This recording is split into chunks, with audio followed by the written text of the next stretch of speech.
Good, now I won't be in trouble. Okay, so before I just keep chatting, because you guys know me well enough to know that I will chat your heads off, here is Julia Gandrud giving us our presentation today. Thank you, Julia, and I will now shut up.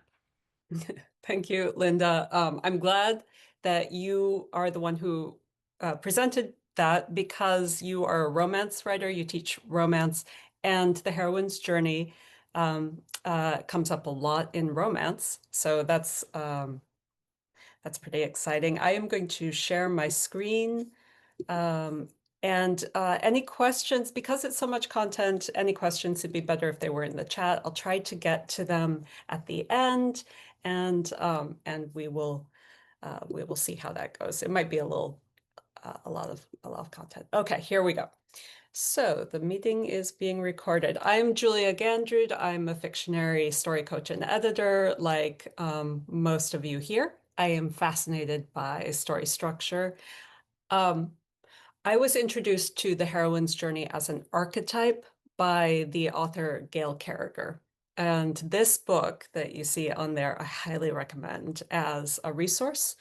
If you are a writer who is interested in story structure, and especially if you're an editor, I think it's really important to know about the heroine's journey so that you give your authors good recommendations. A lot of times we'll find that our stories don't quite fit into what we are told to have in our story structure in the classic hero's journey. And often that's because you are, in fact, telling a heroine's journey. Okay. Found family makes us stronger in a nutshell. That's probably the tagline. Okay, let's see if I can get that slide going. Okay, while this archetype is built in part because of gender and how the female um, role develops over time, over millennia. The actual characters do not have to be male or female. It doesn't matter at all. So, for example, a classic hero's journey is the Wonder Woman film with Gal Gadot. The point is, though, that if you have a story like Gal Gadot's Wonder Woman, that follows a very classic hero's journey. But then you have something like Harry Potter, and that is a heroine's journey. So obviously, it doesn't matter whether your protagonist is male or female. So let's see if we can get to the next slide. Woohoo! Good. So the origin, we can think of a lot of examples of the hero's journey. Um, uh, but where would the heroine's journey have come from? There are a lot of ancient stories. There are a lot of contemporary stories. The myth of Demeter and Persephone is a really great starting point for thinking about the heroine's journey. And then if you want a modern example, Ferris Bueller's Day Off, where Ferris Bueller is Demeter and Cameron is Persephone. Then you have Isis and Osiris, where you're building up institutions. It's not about going it alone ever.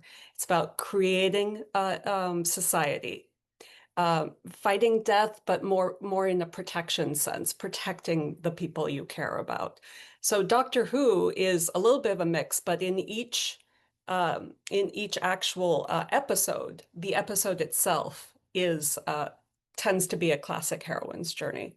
So there are some attributes about that I'll talk about so that you can learn to recognize it and build your own. It tends to be a very popular genre. It tends to be a little bit under-recognized, get fewer awards, but it's the thing that people want. There are several reasons for this. We're lonely. So of course we want something about found family. In this modern age, we want stories about community and about going into uh, creating something where we work together. You've got plenty of heroines' journeys in romance, romantasy, cozy mysteries tend almost always to be heroines' journeys. I'll talk about why in a minute. Procedurals, shifter romances, you can see the list. Gail Carriger's fiction series, you can read some of hers to see really excellent. She's the one who wrote the book, and you can see excellent examples here. Um, and there are some different themes. So found family, you don't ever think of institutions as the enemy or society as the enemy, unless they really specifically are in the story, but as a whole, as a concept. You want to protect people. There are some different genre expectations. I'll talk about those. But for example, one of them is that they have good friends that they can rely on. That's a genre expectation. They have different motivations. It is not about a threat to the individual themselves, but about a threat to somebody they care about.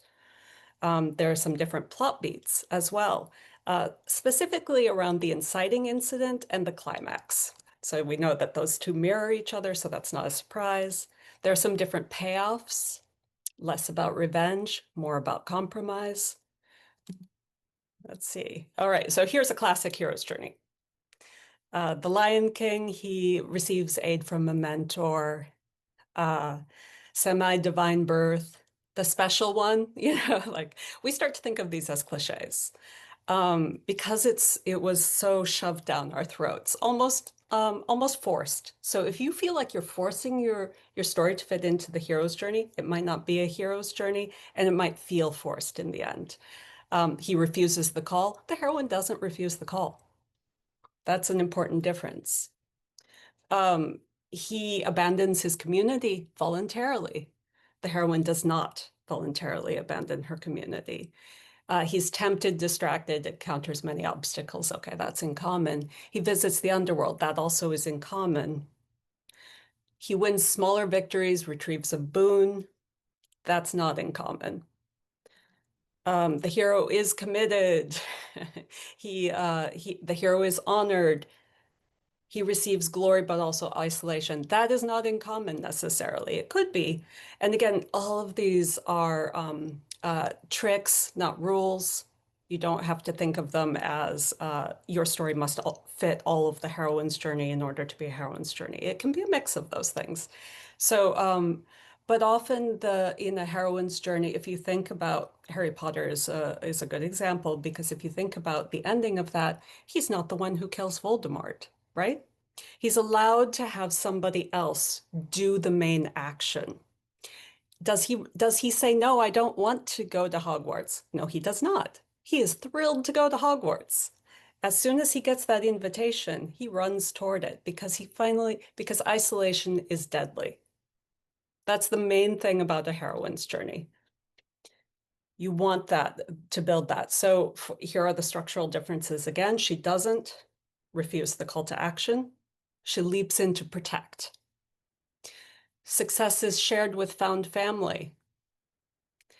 She runs toward community, not personal safety or glory. We can recognize that in a lot of the stories we love. Again, so in more detail, separation's involuntary. Her pleas are ignored. She loses power. She's taken away from the things she loves. She searches to connect and build a found family, often, very frequently, not always. She uses disguises, subversion. She alters her identity. She visits the underworld, helped by friends and family. The solution in the end is together. They delegate frequently. They make a team. They negotiate. They compromise for the benefit of all. Revenge and glory are not the goal. Catherine, I know your story, for example. Yours is 100% a heroine's journey. So here's a list if you want to build one. You can screenshot this. This isn't a complete list. I highly recommend going and getting Gail Carriger's book. You give her trustworthy friends who don't betray her. That's very important. Friends who are just friends.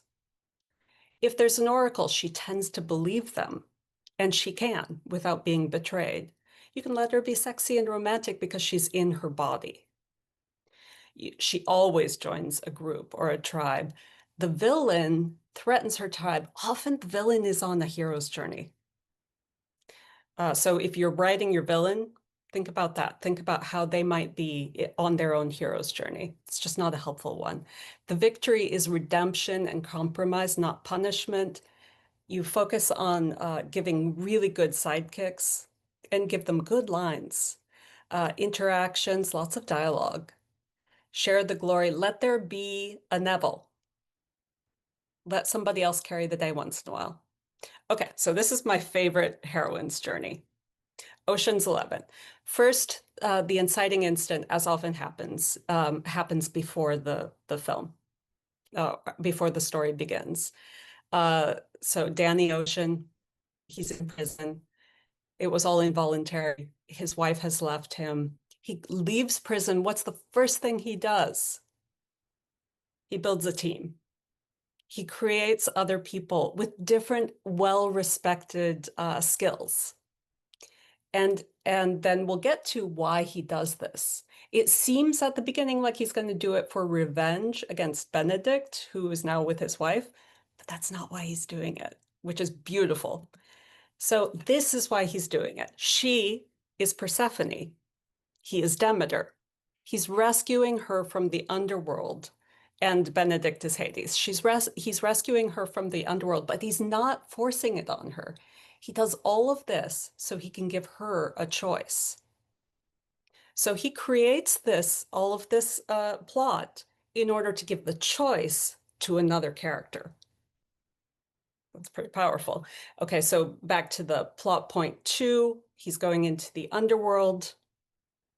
There is a little bit of isolation here, but not really. It seems like isolation, but look at that guy in the back there. He pretends to beat Danny up. He's actually on his team. There's never actual isolation. And then we transition, like the first image is from the plot point 2. We transition into the climax. You'd think that it was about punishment, but it's not, because the climax is actually about Tess getting to choose. She gets to see clearly. She gets to decide which world she'll live in. And then we have not Danny, all the glory to Danny. He's not even the one who gets to pull off the main tricks. It's about sharing among this family. He even goes and takes the punishment for this. And then he gets to reunite with his family. So that's my favorite heroine's journey. It's never about the end. The end is not an end. It's always a happily ever after, which is the beginning. Unless it's a tragedy. There is such a thing, of course. Okay, so wow, this went by way faster. I might be able to get to answer some questions or open up conversation. So if you are wanting to screenshot this again, I'm giving you an opportunity because we're going to go to a couple of examples. And then in the chat, I would love for you to see if you can identify the heroine's journey elements in the next couple of examples. All right, here we go. Wednesday, Wednesday Adams. So in the chat, and then maybe Linda, you can help me with that because I can't really see the chat. If you could see if you can identify any of the elements of a heroine's journey here.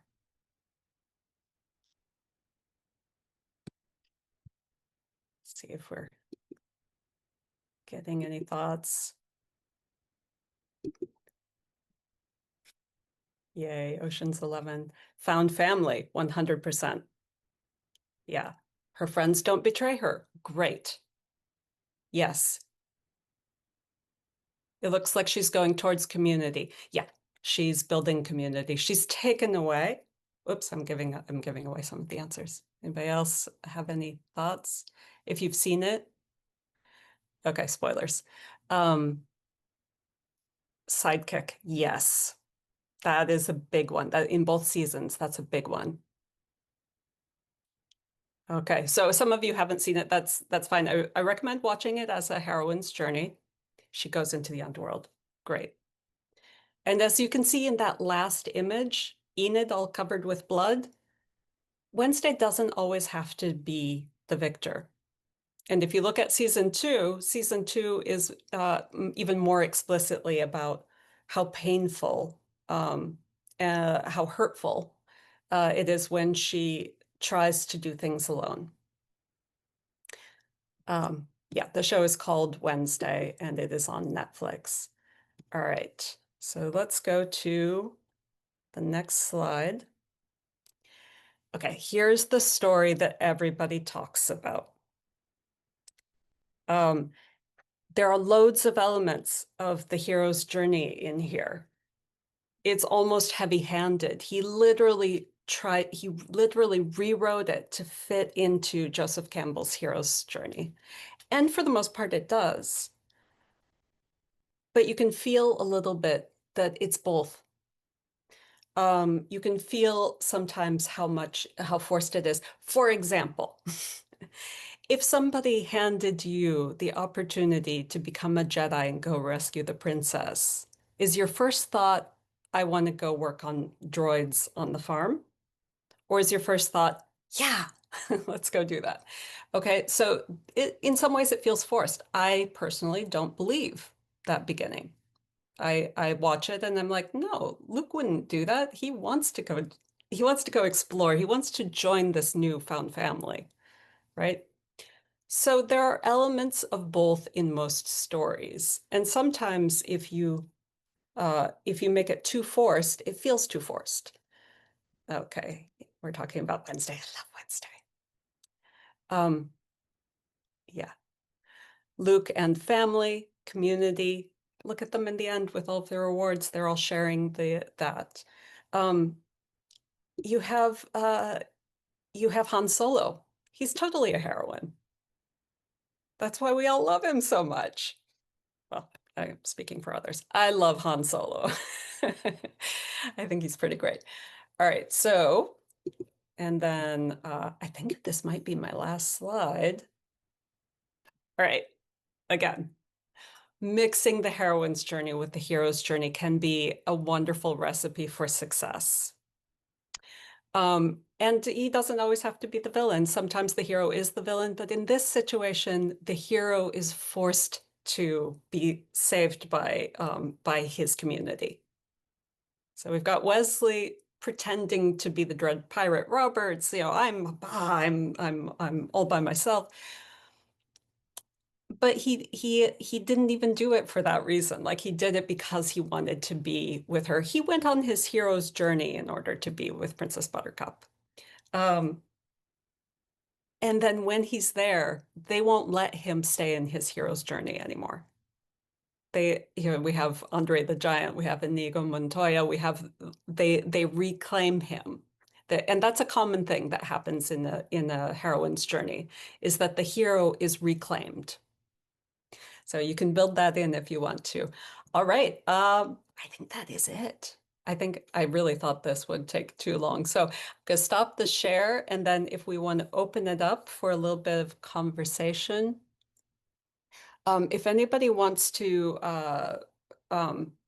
again, I want to emphasize this is tools, not rules. You don't have to think of it as exclusive, any story as exclusively one or the other. Sometimes they tend toward one.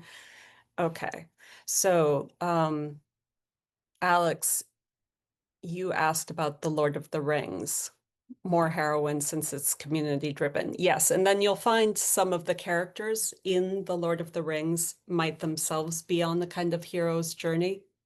But, you know, for example, if we think of Sam as the protagonist versus if we think of Frodo as the protagonist. So Frodo is a little bit on the hero's journey, Sam is a little bit on the heroine's journey. Sherry, I've always until recently been questioning why my heroine was not following the moments. Yeah, exactly. Every one of those elements, yes, are in my female protagonist's journey.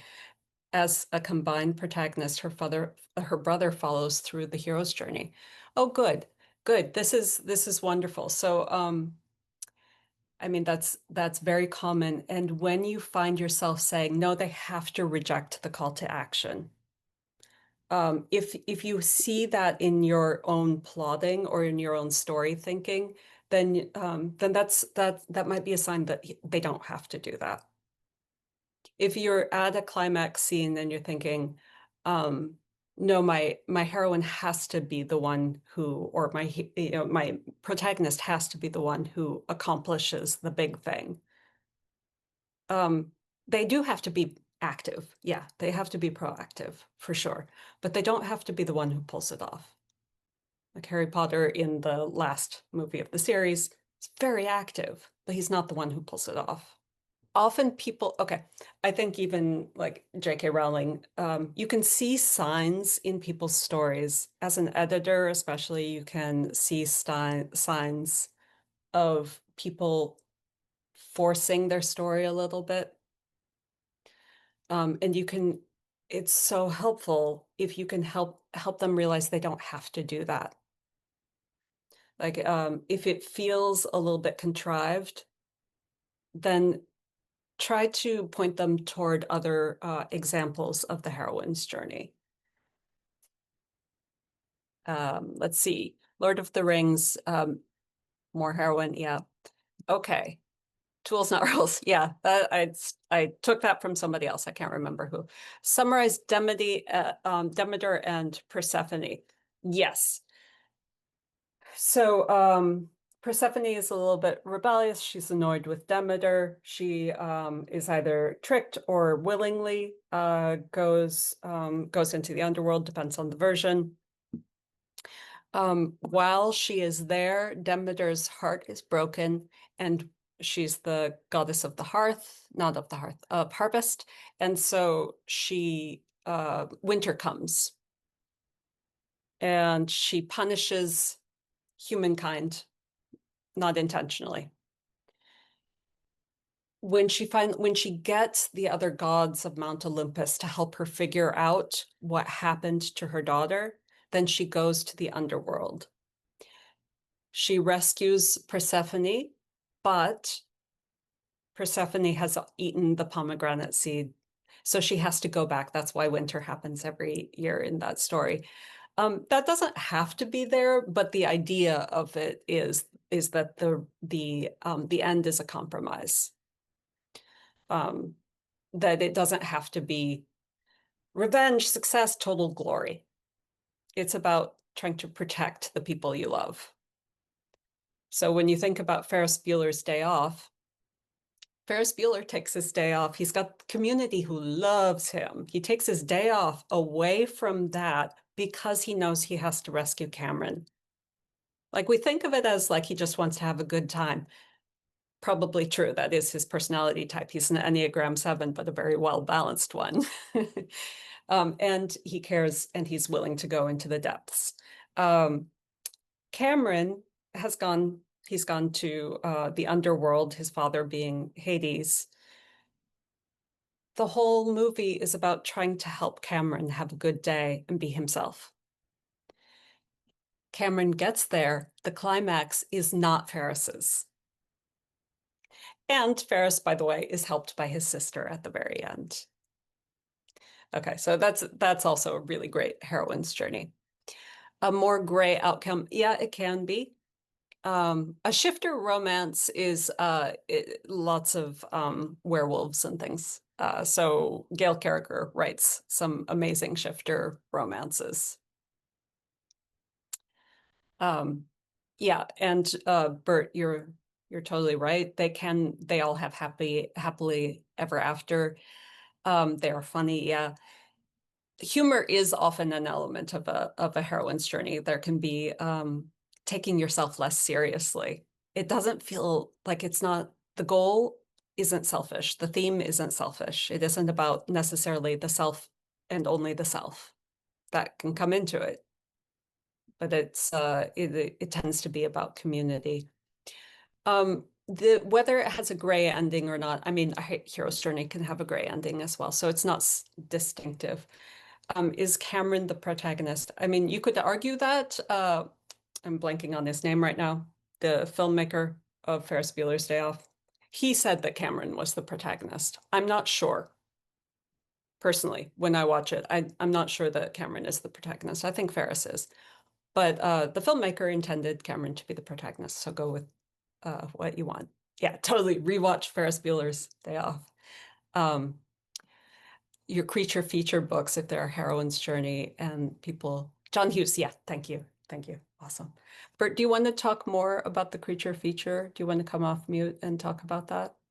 Yeah, I was just considering, I mean, I read another series of creature feature books, which I'm modeling mine are, and they're, a group of people who go to places and fight monsters and come home, and they always do it together.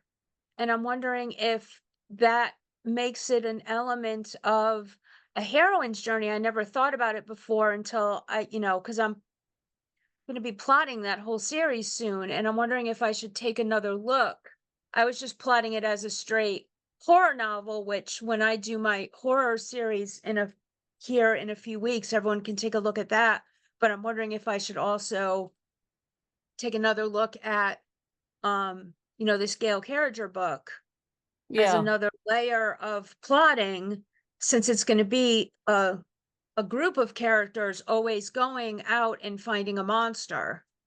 So that's a great question. I'd love to, you are an expert in horror, and you and I have had the conversation about Gail Carriger's Heroine's Journey, and I'd love to hear what your takeaway is going to be. I think a lot of horror is a heroine's journey, and part of what makes it horror is that isolation is so deadly.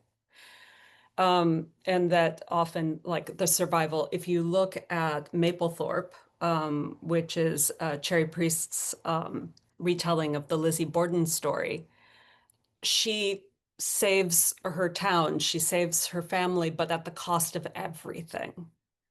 So there are some different outcomes depending on the genre. That's a really important point. Um, Right. it doesn't necessarily mean it's not a heroine's journey just because the outcomes are less rosy. Yeah. Right. I think I'm gonna have to revisit that. Yeah, Definitely. I have the book. I'm gonna look at it, I think. yeah. It's made me think. Thank you. Yeah, cool. Does anybody else have you have any questions? Do you have any thoughts you want to bring up, or should we wrap it up? Linda, I will hand it over to you then. So thank you, Julia. That was so great. I was taking notes fast and furiously, and now I have all these movies I'm going to rewatch because I am a personal love Ferris Bueller. I could almost recite it. I've seen it so many times, but I'm thinking about it in a different way now because, yeah, I still think Ferris is the protagonist because his goal is to help Cameron. I Cameron's not, agree. I agree. so I think that's he's kind the of what protagonist. I think. But wow, that was great. And Princess Bride too. Wow, those are just classics. So you picked some really, really great ones. I thought that was fantastic. Thank you so much.